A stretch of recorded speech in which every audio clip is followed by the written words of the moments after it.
Hi, Mystery Recapped here. Today, I'm going to explain a steampunk film called Mortal Engines. Spoilers ahead. Watch out, and take care. The premise of the movie is set far in the future. At the beginning of the movie, a voice tells us about the most devastating war mankind has ever faced in history, called the 60 Minutes War. A war that only lasted for 60 minutes, but shattered the Earth's crust into 1,000 pieces that rearranged the former continents. The few remaining humans formed mobile cities called traction cities, the cities which can move on wheels when needed. As several such cities were established, a system called municipal Darwinism came into order. According to municipal Darwinism, the larger cities, called the predators, could hunt the smaller ones and take over their resources for survival. At the beginning of the movie, a girl hiding her face under a scarf is overlooking the mountains using her telescope. She sees the massive city of London approaching her way and runs back to her town called Salzhaken. Salzhaken is being attacked by the larger predator city, London. As the officials find out about London approaching them, everyone in the town gets to work. The engines start, and within seconds, the town transforms itself into a vehicle, ready to set off. London closes in on Salzhaken while it tries to escape. In London, many civilians enjoy overviewing the chase as they cheer for their city to win. The Lord Mayor of London is named Magnus Krome. He commands the operators on what measures to take. People from Salzhaken try their best to escape, but ultimately get caught under Krome's command. The town is then ingested into the Predator City. Inside London, we see various infrastructures. It has museums, where statues of minions are praised as American deities. It is revealed that people interpreted the aftermath of the 60-minute war however they pleased. Tom Natsworthy is a low-class apprentice historian of London. He works at the London Museum. That day, Catherine Valentine, the daughter of Deputy Lord Mayor Thaddeus Valentine, awaits Tom for a history lesson. Tom is late to assist Catherine, but unlike other elites, she is friendly and kind to him. The two walk around the museum, looking at historic things like smartphones and computers. When Catherine shows interest in the 60-second war, Tom shows her a video of the war that he was able to retrieve from an old hard drive. Tom explains that a quantum energy weapon called the Medusa was used to fight the war and was the reason the Earth was shattered into pieces. He then reveals that the museum has several weapon techs, but bits and pieces of them have been going missing frequently. Since his seniors don't respond to his concerns about the missing tech, he has kept the weapons in a locker of his own so they wouldn't be stolen. Outside the room, Tom's senior, Herbert, eavesdrops on their conversation. He demotes Tom to a lower level of the city, but Catherine accompanies him. Meanwhile, the people from Salzhaken are made to evacuate their city, which is to be demolished later. They are told to bring their belongings with them and are restricted from bringing any weapons. However, the girl with the scarf manages to smuggle in a knife. Tom and Catherine come to the lowest zone, where the people of Salzhaken are being checked. Their job is to gather new electronics that the Salzhaken has. Tom is fascinated to see a toaster that is of the highest kind. Just then, Deputy Lord Mayor and Catherine's father, Valentine, praises Tom for knowing so much about technology. As they talk, a worker brings a dangerous old tech device used in nuclear weapons and hands it to Valentine. The way Valentine talks about the weapon unsettles Tom. Meanwhile, the girl with the scarf approaches Valentine. As he talks to the people, the girl stabs him, saying that this is for her mother, Pandora Shaw. Valentine is shocked to hear the name. Before the girl can make another strike, Tom stops her and chases after her as she runs away. Both end up in the town of Salzhaken, which is now being demolished. They somehow manage to get past the demolisher and to the waste chute. The girl falls into the chute, but is caught by Tom, who is intrigued to see a nasty scar on her face. She tells him her name is Hester Shaw and that Valentine murdered her mother right before letting go of his hand. Hester then falls into the chute before Valentine arrives at the place. Tom asks him about Pandora Shaw and looks at Valentine in suspicion. At last, Valentine pushes Tom to the waste chute after Hester and acts innocent when his daughter arrives. Later, Catherine and Valentine are in his chamber when she asks him about Pandora Shaw. He dismisses her question, but Catherine is sure he is hiding something from her. Meanwhile, Tom lands unconscious on the outskirts of an unknown location, and Hester robs him of his money. When he wakes up, she leaves him behind, but Tom follows her. She is furious at Tom for ruining the plan she had been working on for the past 6 months. Tom asks her to help him get back to London because that is his home, but Hester ignores him and continues walking. Back in London, the Lord Mayor is furious at Valentine for bringing them to Europe, because of which they are running low on food and water. Valentine brings up his energy project and claims that it is the only thing that can help London, but the Lord Mayor is skeptical of his plan. At night, Hester and Tom are resting when they are attacked by some scavengers from the south who hunt people. An old couple with their land-roving vehicle come to their aid and save them from the scavengers. They even give the two a tiny room to rest. Hester was hurt while trying to save Tom from the scavengers earlier. She dresses her wound to some extent and lies down. A while later, she tells Tom that her mother, Pandora Shaw, was an archaeologist who loved to dig up buried tech of the past. She worked closely with Valentine, who was always fascinated by her findings. Until one day, Pandora dug up something that Valentine wanted and that she didn't want him to have. That day, he killed Pandora and sliced Hester's face in the process. Hester also mentions a necklace that Pandora handed her before asking her to run away.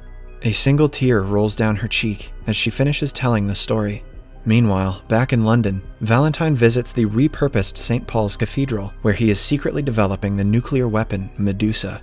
The historic tech that has gone missing from the museum was stolen by Valentine for the same purpose.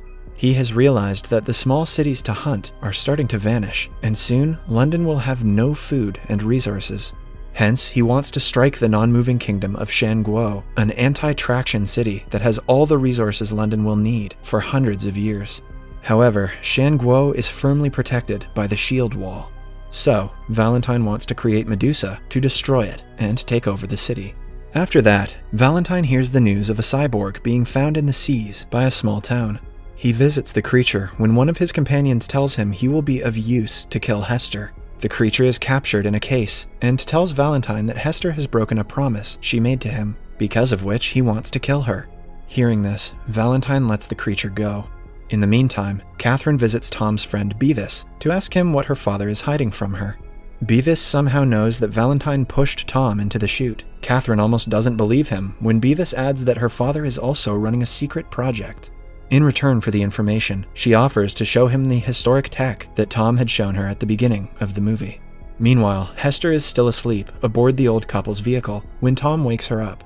He says that the vehicle has turned south, so the couple has lied to them.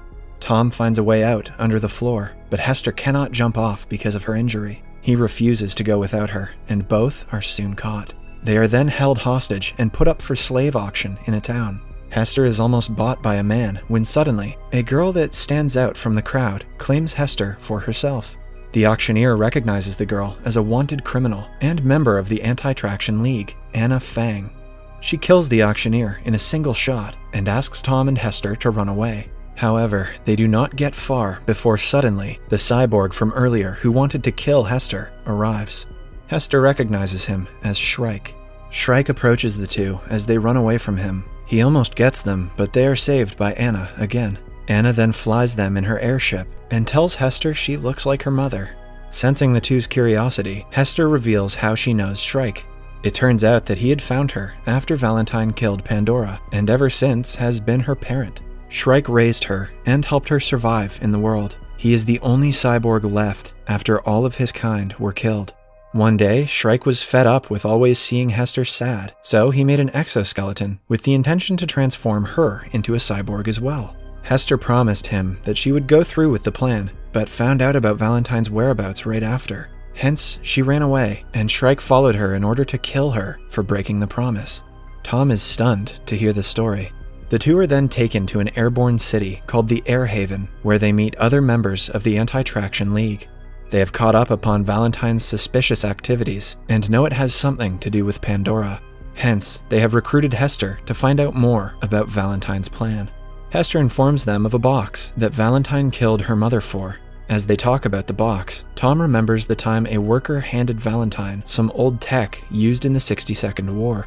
He finally realizes that Valentine is planning to restart Medusa, the weapon that destroyed the Earth many centuries earlier. He tells everyone that the box was the computer core system to initiate the quantum energy weapon, Medusa. The only way to stop the weapon is a crash drive, a type of key that overrides Medusa's firing sequence. Back in London, Tom's superior at work, Herbert, tells Valentine about the old tech that Tom had hidden. He quickly sends his men to recruit the devices. At the same time, Catherine also brings Beavis to the museum, but sees that the devices have already been stolen. The museum's overseer shows them a secret way to St. Paul's Cathedral so that the duo can see Valentine's project for themselves. They make their way upstairs to the church, where they see a massive piece of machinery that Valentine calls Medusa. It has finally been completed and is ready for attack. They hide behind a wall and listen to Valentine talk about attacking Shanguo.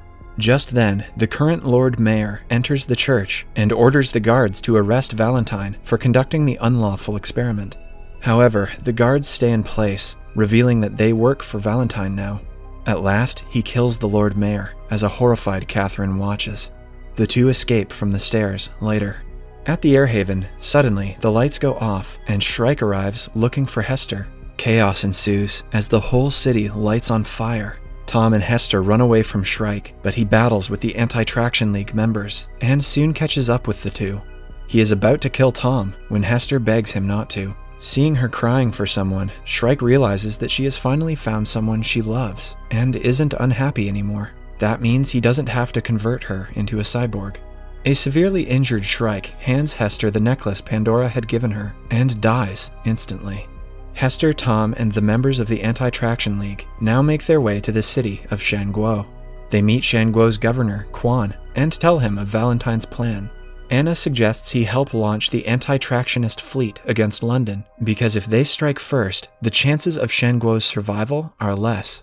Quan orders the guards to strike at London before they strike them. Tom retaliates, saying that innocent Londoners should not be punished for Valentine's mistakes. Quan claims that if there was another way to defend his city, he would. Then, everyone starts to prepare for the battle, as Tom walks away, annoyed.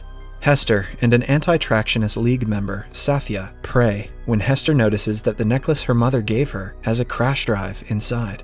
She and Tom quickly run to Anna to tell her about the finding. However, right then, Valentine launches the first attack on the shield wall and destroys it partially.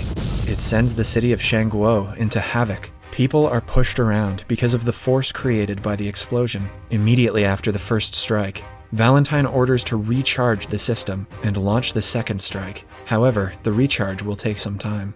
After getting the crash drive, Anna and the others from the Anti-Tractionist League, along with Hester and Tom, get on their respective ships and fly towards London. Intense air combat ensues between the two cities. Many of the Anti-Tractionist League's members are killed in the battle, but Anna, Tom, and Hester ascend unharmed. Anna manages to hover the aircraft above London, and Hester gets inside, taking the crash drive with her. Sometime later, she makes Tom handle the aircraft and gets herself to London as well. She attacks Valentine up front to distract him, so that Hester can use the drive to override the system. Now, only 60 seconds are left for the missile to be launched, but Hester manages to stop it in the last few seconds. Valentine looks over at Hester when Anna asks her to run away. He then pushes Anna from a platform, killing her. Valentine finally confronts his daughter Catherine outside and asks her to come with him to a safe place. She belittles him for killing everyone for power and runs inside. Inside the control room of London, Valentine's men kill all the operators. Enraged with his first plan not working, Valentine has decided to crash the whole of London into the shield wall to break it. Catherine tries to pull the brakes, but the system has been corrupted. She tells Tom about the situation through a radio. Tom then asks Catherine to open the engine's gate. He flies inside the engine system in his aircraft and destroys the engines by launching missiles in the hopes of stopping London from colliding with the wall. At the same time, Valentine gets on an aircraft to take off and avoid the crash himself. However, Hester confronts the man and points her gun at him. They get into a fight, and Hester remembers her mother had an affair with Valentine. The thought distracts her, and Valentine gets the upper hand. At last, she manages to free herself and latch on to Tom's aircraft. When she is safe, Tom launches a missile at Valentine's aircraft and finally kills him. London stops seconds before crashing into the wall, and all the residents come outside. They walk to Shanguo in the hopes of starting a new life. The movie ends as Tom and Hester hug, promising to travel the world with one another. Subscribe for more videos like this, turn on notifications, and leave a like to help the channel out. Thank you for watching.